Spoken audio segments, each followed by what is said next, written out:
రోజు మన ముందున్న గెస్ట్ ఒక మెగాస్టార్, ఒక రెబల్ స్టార్, ఒక సూపర్ స్టార్, ఒక పవర్ స్టార్, ఒక యాక్టర్, ఒక రైటర్, ఒక డైరెక్టర్. ఏంటి ఈ పిల్ల మరీ ఇంత ఓవర్గా చెప్తుంది అనుకుంటున్నారా?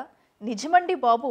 ఈ రోజైతే మన ముందు ఉన్నారు జబర్దస్త్ స్టార్ శాంతి కుమార్ గారు అండ్ అతని వైఫ్ సుమబిందు గారు. హాయ్ అండి, వెల్కమ్. హాయ్. మీకు 3 పెళ్ళిళ్ళు అయ్యాయని చెప్పేసి విన్నాం, చాలా సార్లు చూసాం కూడా చాలా షోస్ లో. మరి మీరు ఏంటి ఒక్క వైఫ్ తోనే వచ్చారు, మిగతా ఇద్దరు ఎక్కడ? సరే, నా పని కొద్దిగా వెళ్ళొస్తాను. అలా ఎలా వెళ్తారు? కాదండి, మీరు ఫస్ట్ క్వశ్చనే అలా ఇరికిచ్చే క్వశ్చన్ అడిగితే ఎట్లా? కానీ నేను ఇరుక్కోలేదండి, ఎందుకంటే నేను ఇరుక్కుంది నా లైఫ్లో ఒకే ఒక దగ్గర, మా ఆవిడ మనసులో. మీరు అన్నట్టుగా 3 పెళ్ళిళ్ళు అయిన మాట వాస్తవే నా లైఫ్లో. ఎలాగైందంటే ఫస్ట్ మా మిసెస్ నేను శంభో శివ శంభో టైప్లో లేచిపోయి పెళ్లి చేసుకున్నాం. అది first marriage.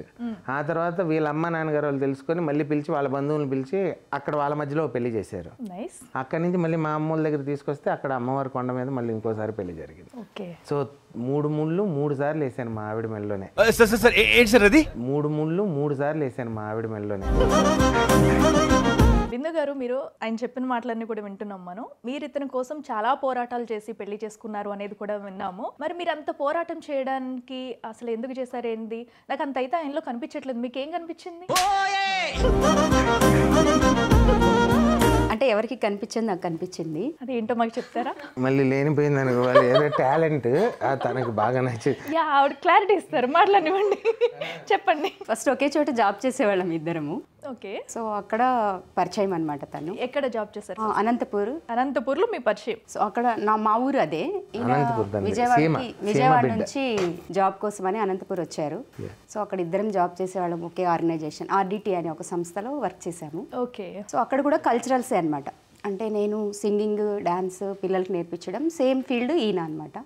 So first of all నాకు ఆయన టాలెంట్ బాగా ఇష్టం. ఆ పర్సన్ కన్నా టాలెంట్ నేను చాలా ఇష్టపడతాను. మీరు అది అనంతపూర్లో ఉన్నప్పుడే గుర్తించారు? ఆయన అనంతపూర్కి వచ్చారండి, నేను అక్కడే ఉన్నా, ఈయన వచ్చారు.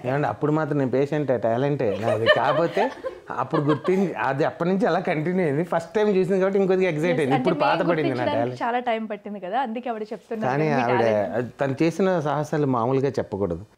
చిన్నప్పుడు చదివి ఉంటారు మీరు, లైఫ్ లో అలాంటివి నిజంగా జరిగినాయి మాకు. చాలా సెన్సిటివ్ పర్సన్, అంటే చూడడానికి చాలా హైట్ వెయిట్ కనిపిస్తారు, కానీ ఎక్కడ నాకు అలా కనిపించట్లేదు. మీరు అది అందరికీ కనిపించారు, అందుకే అన్న ఫస్ట్ డైలాగ్ అదే. చాలా సెన్సిటివ్, చాలా మంచితనం ఎక్కువ, చాలా హెల్పింగ్ నేచర్ ఉంది. సో అవన్నీ నాకు ఫస్ట్ ఆఫ్ ఆల్ ఏంటంటే మిమిక్రీ చాలా ఇష్టం. మిమిక్రీ కానీ తను డప్పు బాగా ప్లే చేస్తారు. ఇంకా చెప్పాలంటే మిమిక్రీ కంటే డప్పు ప్లే చేయడం చూసి నేను ఫస్ట్ పడిపోయా. 30 మెంబర్స్ దాకా ఉండేవాళ్ళం స్టాఫ్ ట్రైనింగ్స్కి వచ్చినప్పుడు. ఈయన శాంతి ఎక్కడ ఉంటే అందరం అక్కడమే. అందరికి అప్పటి నుంచి లీడర్ అని కాదు, బాగా అందరినీ హ్యాపీగా నవ్వించడము, సరదాగా ఉండడము, అది బాగా నచ్చింది. అంటే ఈయన చేసుకుంటే లైఫ్ లాంగ్ నేను ఇలా సరదాగా ఉంటాను అని అనుకున్నాను. సో అలాగే ఉన్నామండి, హ్యాపీగా. ఇప్పుడు అలాగే ఉండాలని కోరుకుంటున్నాం. Thank you. శాంతి గారు, ఇప్పుడైతే మీకు ఫేమ్ వచ్చింది.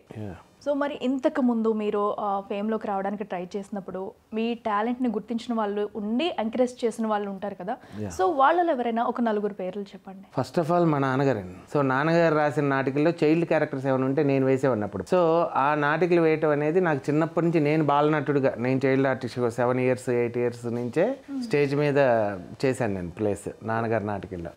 సో అలాగే నాకు ఫస్ట్ గురువు మా నాన్నగారు. సో నాన్న తర్వాత నేను నెక్స్ట్ నేను బాగా అభిమానించే మా గురువు గారు క్రాంతికర్ గారు అని ఉన్నారు, క్రాంతికర్ అంకుల్. ఆయన అసిస్టెంట్గా వెళ్ళేవాడిని. నేను వెళ్తూ ఉన్నప్పుడు నాకు పెద్ద పెద్ద కళాకారులు అందరూ పరిచయం అయ్యారు. ఆయన పెద్ద పెద్ద షోస్ చేసేవాళ్ళు కదా, నాకు అలా పరిచయం అవడం, వాళ్ళందరినీ ఫోన్ నెంబర్లు అప్పటికే ఇప్పించుకోవడం, అలాగే ఎప్పటికైనా నేను అవుతానా లేదనే ఒక ఫీల్ ఉండేది నాకు చిన్నప్పటి నుంచి కూడా. సో అలాగా ఆయన వెనకాల వెళ్ళబట్టి నాకు మార్కెట్ అసలు ఫీల్డ్ అంటే ఎలా ఉంటుంది, ప్రోగ్రామ్స్ అంటే ఎలా ఉంటాయి అనేది తెలిసింది. ఆ తర్వాత నాకు RDT సంస్థ అనేది ఇంకా పెద్ద గురువు. ఓన్లీ మిమిక్రీ బేస్డ్ మీద నాకు జాబ్ వచ్చింది అక్కడ. కానీ అక్కడికి వెళ్ళిన తర్వాత 6 డిప్లొమాస్ నేను చేశాను యాక్చువల్గా. మిమిక్రీ, యాక్టింగ్, డప్పు, కరసాము, మ్యూజిక్, కూచిపూడి, వాట్ నాట్ అన్ని నేర్చేసుకున్నారు. సో అంటే మాకు ఆ సంస్థ, మా డ్యూటీ ఏంటంటే పిల్లలకి మేము నేర్పియాలంటే ఫస్ట్ మాకు రావాలి కదా. సో మాకు మాస్టర్స్ని పెట్టి ట్రైనింగ్ ఇప్పించేవాళ్ళు ఆ సంస్థ వాళ్ళు. సో వాళ్ళ ద్వారా మేము నేర్చుకొని మేము ఫస్ట్ ట్రైనప్ అయ్యి మేము పిల్లలకు వెళ్ళి నేర్పించేవాళ్ళం విలేజెస్లో. ఓకే. తనకంటే నేను ఒక 2 years సీనియర్ ఆ సంస్థలో. నాకంటే మా మామగారు 10 years సీనియర్, అంటే వీళ్ళ నాన్నగారు. నన్ను ఇంటర్వ్యూ చేసింది వీళ్ళ నాన్నగారే. అదే పెద్ద ట్విస్ట్, అక్కడి నుంచే స్టార్ట్ అయింది.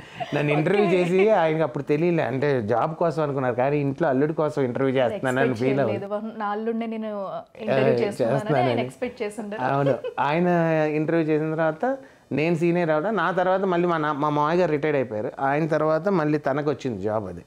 సో తనని నా దగ్గర ట్రైనింగ్, అంటే కొద్దిగా మీరు ఆ వర్క్ ఎట్లా ఉండో, తను కొత్త కదా, కొద్దిగా మీరు సీనియర్ కాబట్టి చెప్పండి అన్న. అంటే ట్రైనింగ్ అని కాదు, చెప్పు.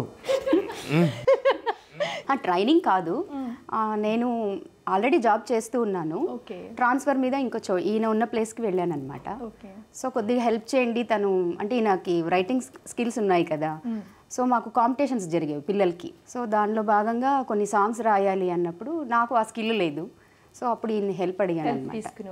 సో ఆయన అన్ని రకాలుగా హెల్ప్ చేశారు.